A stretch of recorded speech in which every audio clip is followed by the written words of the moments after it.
What is the difference between these three and unit price?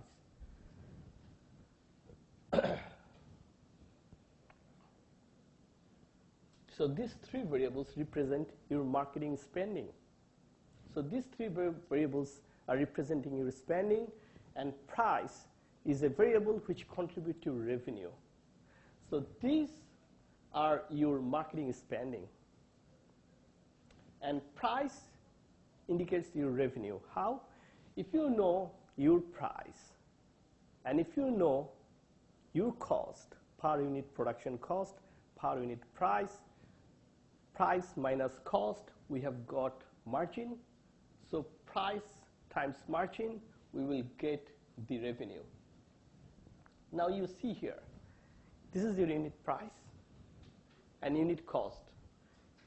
If you subtract this unit price from unit cost, or unit cost from unit price, you will get unit margin. Now multiply unit margin and unit sales, you will get gross profit. So here you have got gross profit, here you have got marketing spending.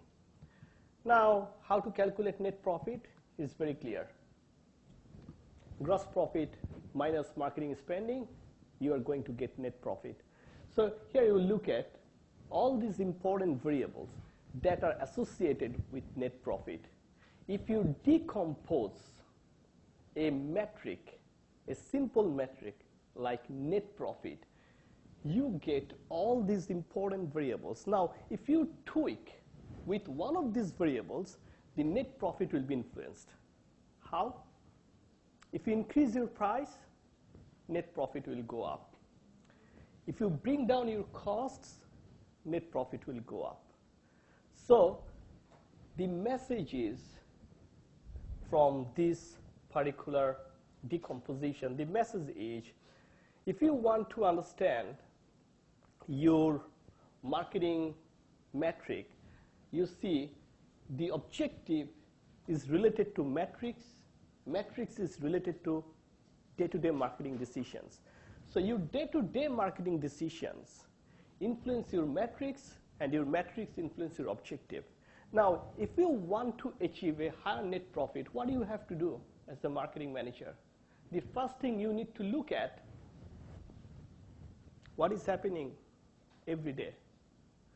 So if your company asks you, increase my net profit by 2% in the next quarter, the first thing you have to do, you have to look at what is causing this net profit.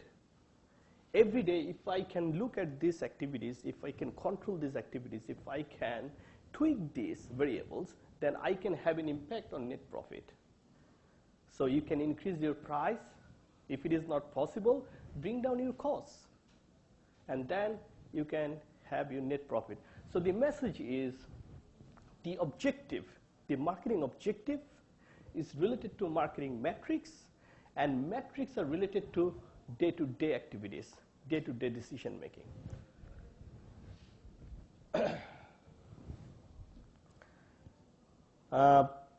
So again, this whole slide is basically encapsulating what I have discussed as of now. This particular slide is talking about if we want to develop this analytic brief from metric. Here you see the basic business problem is we want to identify relevant customer segments. That's your business problem. That's your business or marketing problem. You want to identify relevant customer segments. If you want to identify relevant customer segments, then your customer problem is, are you offering the right marketing mix to your customers? So you have got a segment.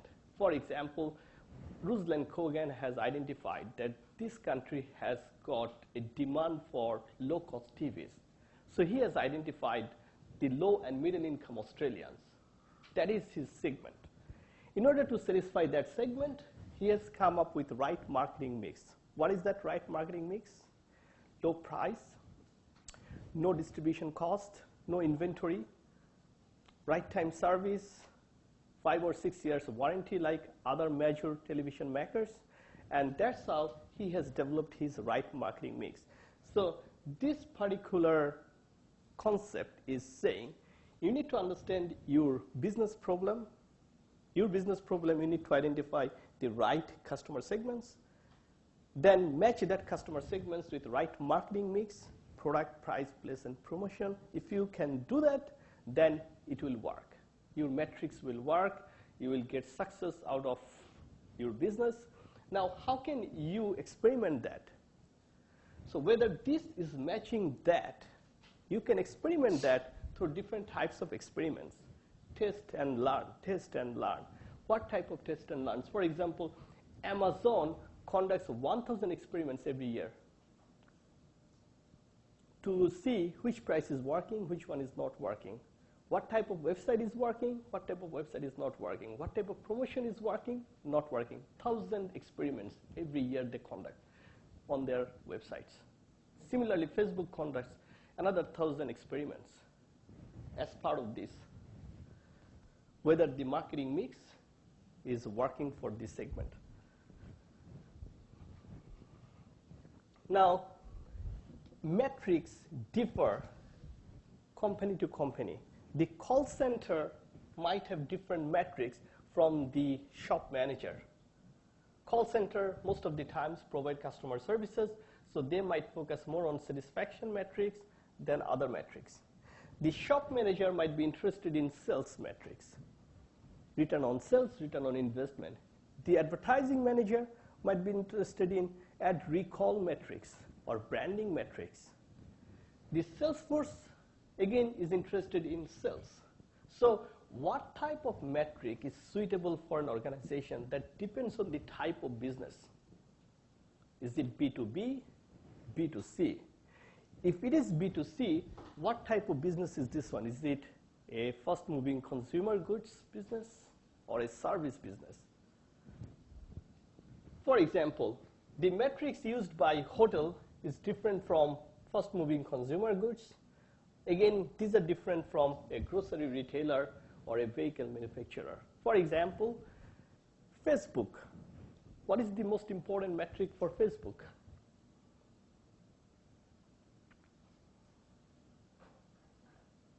How Facebook measures its success.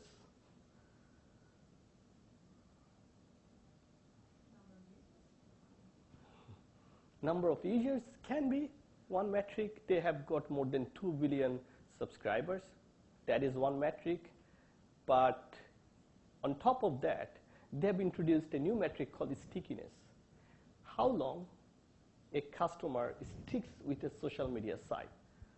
How many hours do you invest every day on Facebook? That is the stickiness part.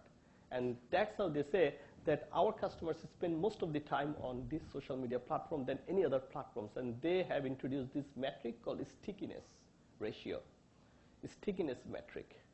Similarly, Apple is the #1 brand in the world. So what metric Apple is using? Any idea? To prove that we are #1 brand or the most valuable brand in the world? Have you got any idea what type of metric Apple is using? Exactly. So what Max is saying is the retention. So 80% of Apple customers, they come back. They come back to buy Apple products. That's amazing. They serve only 15% of the world customers, and 80% of them come back. No other brand has got that amount of retention. So here you see, the metric used by Facebook is different from metric used by Apple. So every company has got different type of metrics based on the type of business. That's the message. So this is very important, marketing dashboard. I want you to understand every bit of this concept. What is marketing dashboard? Well, a marketing dashboard visualizes the most important metrics a company needs to monitor every day. As I said, these metrics vary from company to company, industry to industry. Now, if you can look at one dashboard which is showing all your metrics, that can help you to make your critical decisions. Now, these dashboards must be customizable because, as I said, business is different. And these dashboards should show the return on investments or the activities which are involved with each metric. So a dashboard is basically a summary. It's a picture. It visualizes your key performance indicators or metrics that can show the financial health, the marketing health of your business. Now, if we go for developing a dashboard, we need to answer these 4 W's. So what are the 5 principles of developing a great dashboard? Now I'm going to discuss or shed light on those 5 principles of developing an excellent dashboard for an organization. The first principle, principle 1, is define and agree why do you need the metrics to track in a dashboard. For example, why you need to track net profit. Why do you need net profit? That is the first question you need to answer. So when you go for developing a dashboard for an organization, a marketing dashboard for an organization, this is the first question you need to answer. Why do I need this metric? Does it contribute to my financial health? Does it reflect my financial health? Does it reflect I'm better than competitor? Does it reflect my sustainability? So why this metric is important for me? Now, if we look at this net profit, then this net profit can say a lot of things. Whether I'm doing good or bad, whether I'm better than my competitors, whether my business will sustain for a long period of time or not, whether my sales are going well, whether my expenses are high or low, whether my price is higher or lower. It says a lot of things. So when you develop a metric, the first principle is why do you need a metric? Second principle, another example of why do you need a metric. Look at these metrics. These are website engagement metrics. There is no company which doesn't use these metrics if it is a digital corporation.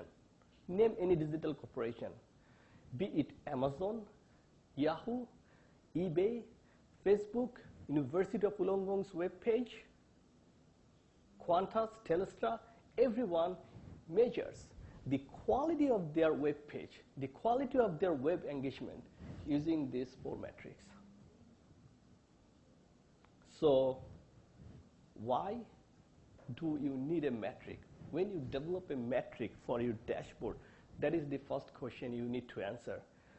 I want to look at these 4 metrics because bounce rate says how many people come to my site and just exit.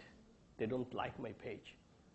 It's a 1-page visit ratio, bounce rate. For example, out of 100, 47.74, 47% people, they came, didn't like the site, just exit the site.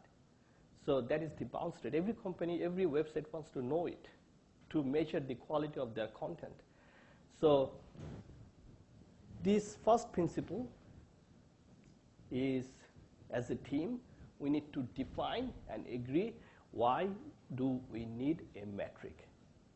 Because it can say my financial health or marketing health or engagement, to what extent I'm engaging my consumers. Principle 2, what can measuring marketing metrics help us to understand in a dashboard? What can it help? Remember that causality part? If you want to increase net profit, you can increase net profit either reducing your day-to-day expenditure, reducing your inventory, or increasing your price. So that causality you need to establish. When you propose the metric in a dashboard, you need to establish that causality. that I want this metric because it shows this causality, which is important for my business. I want this metric because it's linked with my day-to-day marketing activities. My day-to-day marketing activities are also visualized through this metric. So that what part? Principle 3, who do you need to involve in developing a marketing dashboard? Well, I think you need to involve everyone in the marketing team, the salespeople, the marketing people, the social media people. Everyone needs to be involved. Look at that DuPont model. That complex model was not developed by a CEO. It was developed by a simple salesperson back in 1912. A salesperson doing day-to-day sales, and after few years of selling experience, he has identified that all these variables are linked with my performance and company's net profit, and he has come up with this. So when we develop a dashboard, align everyone in the marketing team in developing dashboard. There should be one single dashboard. We shouldn't have too many dashboards. One single dashboard that will reflect all key indicators. Everyone should agree the definition of the metric. Everyone should understand, and everyone should agree on the definition of all these metrics. They should clearly understand all these metrics. Principle 4, which metrics should we use to measure marketing effectiveness? Well, that's a very critical question.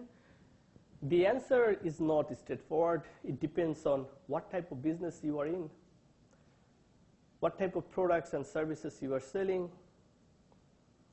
If you are the manager of, for example, one particular business unit which is selling fast-moving consumer goods, those metrics should be different from if you are a manager of social media team. So all these are part of marketing, the social media team, the sales team, but it depends on which business you are in, which business unit you are in. Principle 5, how to construct metrics. Well, if you go for constructing a metric, you need to know all the variables which are making this metric. Net profit. If you want to calculate net profit is being calculated by gross profit minus marketing expenditure. Gross profit is being calculated by unit price times number of sales volume. And gross and marketing spending can be calculated by all your different types of marketing spending. Advertising, retailer, trade promotion, different types of spending you have got. So here you see, if you want to construct a metric, you need to decompose all these variables. You need to understand all these variables and how they contribute to your metric. And you also need to define the objective of using this metric. So how to construct a metric? 3 things. This construction part, consideration part, the purpose part, you need to be clear with all these 3 situations, 3 scenarios, and then you would be able to construct marketing metrics. So these are the 5 principles of developing a great metric, of developing a cool metric in any organization. Now, if I ask you the next question, what are the most important marketing metrics for a bank in a dashboard? So, for example, Commonwealth Bank, ANZ, Westpac, NAB, they want to develop a dashboard. What metrics they should place in their dashboard? What would be your suggestions? Now, the first thing you need to notice what type of business they are in. They are in goods or service business. What? Services business, right? So let's take a look at this type of business first. Let's understand their business first.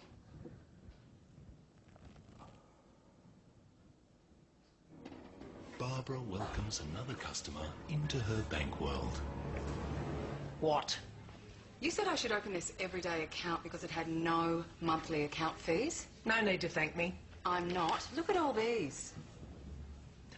Ah, yeah, you see, when I said no monthly account fees, it was no with a silent K, as in you may not know about the fees until the fees are charged. Your mistake. If I had realised about these fees, I never would have opened it to begin with. OK, to avoid any further confusion on your part, let me make myself 100% clear. We prefer that no customers may know what we know about what fees they're being charged until we know that it's too late for them to say no. I didn't understand a word you just said. Go away. Barbara lives in Bankworld, but we live in your world, Welcome to ANZ. where, with an ANZ Access Advantage account, what you see is what you get.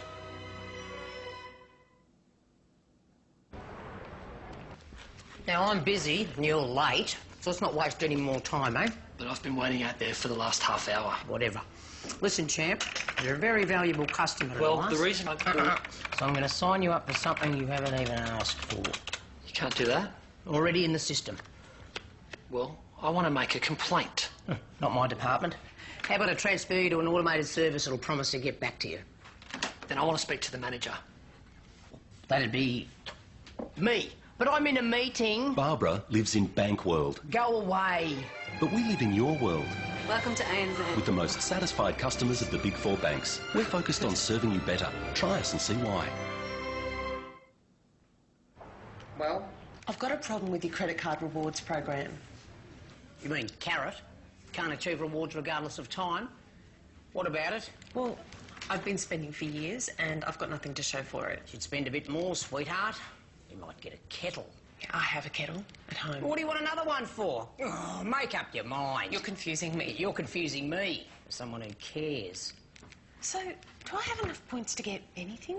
Let's have a bit of... No. Barbara lives in Bankworld, Shame. but we live in your world.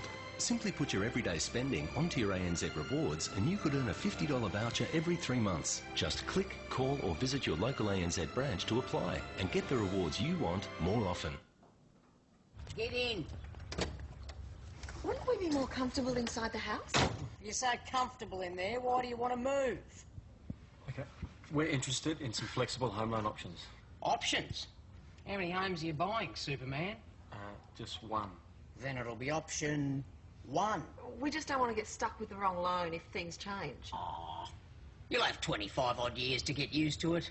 How about a loan that's half fixed, half variable? In case we have more kids.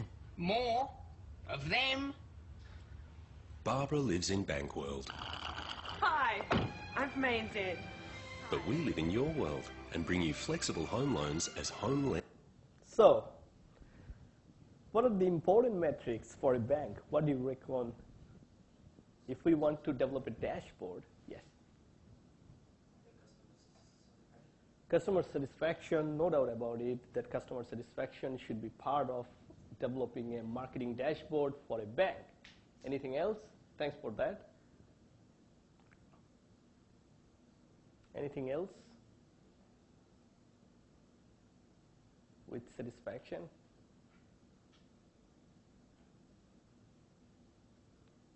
What do you think for a bank? Well, satisfaction is important, retention is important, branding is important. Because of this digital banking, now digital engagement metrics are also important. So let's take a look at the type of metrics that we really need to visualize for a bank. The first one is demand generation metrics. I'll give you an example of it. Second one is customer fulfillment metrics. Third one is customer relationship metrics. Not like Barbara. If you have got an employee like Barbara, your relationship would be really painful. So we don't want to have any employee like Barbara who just ruins our relationship with customers. Branding metrics, to what extent you have got a better brand image in the organization, you are not ripping off your customers. That brand image, brand loyalty. Digital metrics, there is no organization right now which doesn't use digital metrics as long as they have got a website. Now, the first one is Demand generation metrics. As part of demand generation metrics, you need to know your current standing in the market. To what extent you have penetrated. What is your market share? So if you understand your market share, if you understand your penetration, for example, penetration is saying you are serving 50% of customers. What about the other 50%? Who are serving other 50%? That means still you have got some room for the market. You have got a lot of opportunities in the market. So penetration indicates that opportunities in the market. The market share says your competitive positioning in the market. So the first metric is demand generation metric. It basically shows to what extent you have got demand for your products or services in the market. Is there any opportunity still available in the market?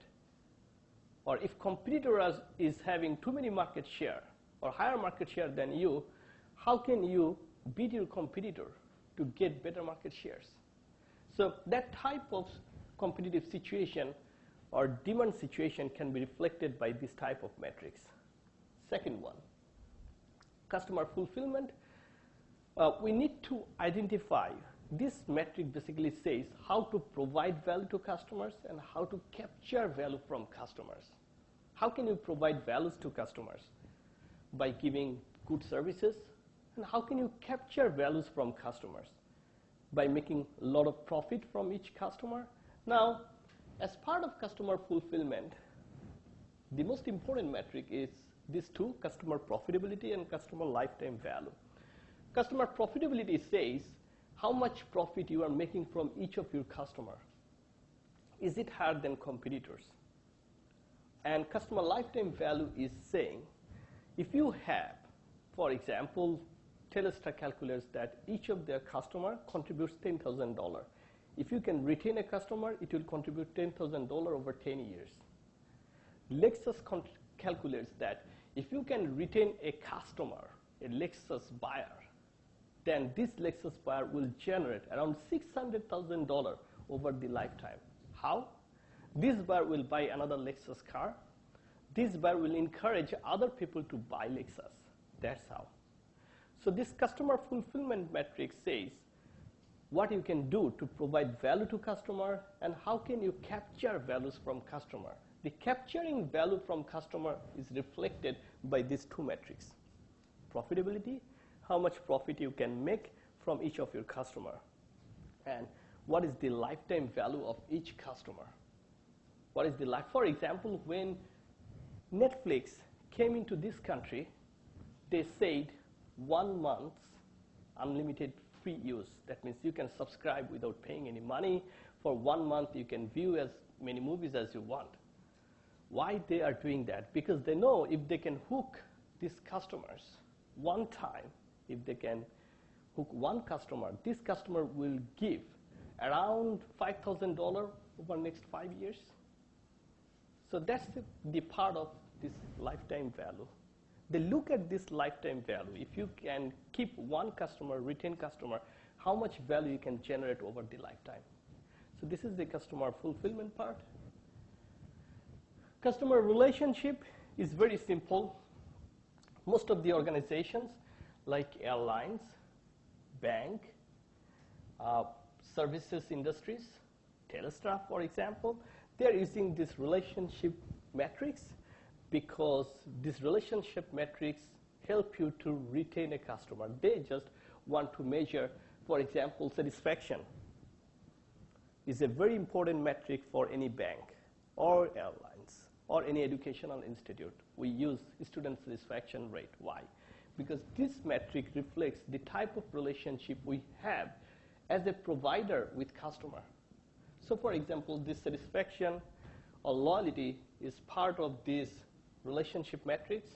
Apple uses all the time these two, both satisfaction and retention. So Apple says the satisfaction rate of our products 88% and retention is 80%. So retention is little less than satisfaction, but these are the two most important metrics, satisfaction and retention, if you want to measure relationship of your customers with you. In addition, we have got another one, churn rate.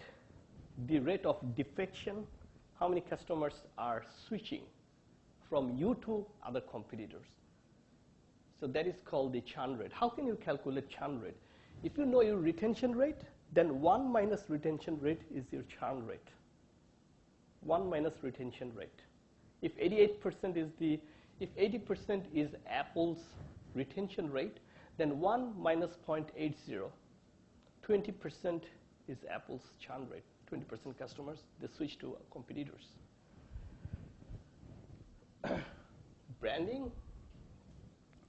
We marketers usually believe in branding because we always say that customers come to you because of branding.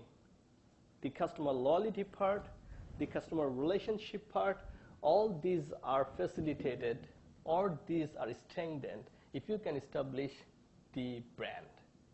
Now, Coca-Cola is a 100 years old brand. People, I give you two cola, for example, Cole's Cola and Coca-Cola, I'm sure 50% of you wouldn't be able to identify which is what if I give you two drinks in a plain bottle or plain cups. But why do we go for Coca-Cola? Because of the brand, because of the package. So that branding helps us in creating awareness. It helps us in creating preference. It helps us in creating loyalty. How can we measure these awareness, acceptance, preference, and loyalty? By asking simple these questions. We can measure this brand awareness. Finally, the most important metric for this time. 20 years back, it was not there. Even 10 years back, people were not focusing that much on digital metrics. But now, digital metrics is hugely popular because most of the customers browse products through Google search, and then they go to the right product. Now, if I look at these web traffics, there are different type of channels.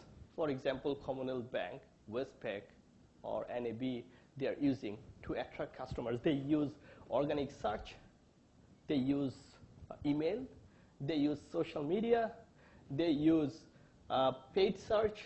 Now, if I look at these different type of channels, can anyone tell me which one is giving the highest conversion rate for them? Which channel, or first of all, my first question is which channel is attracting the highest number of customers? Which channel?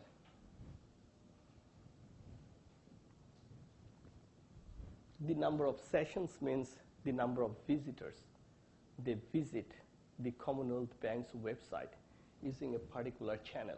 So which channel is giving Commonwealth Bank the highest number of visits?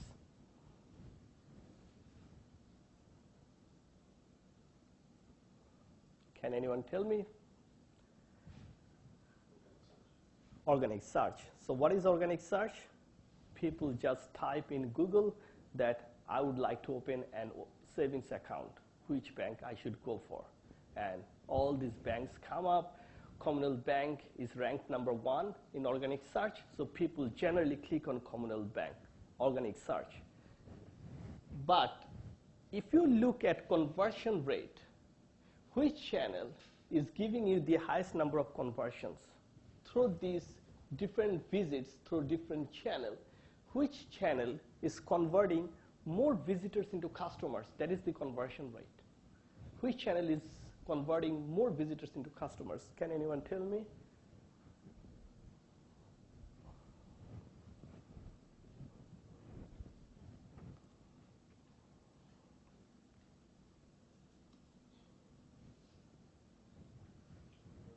Referrals. So what is referrals? Yes?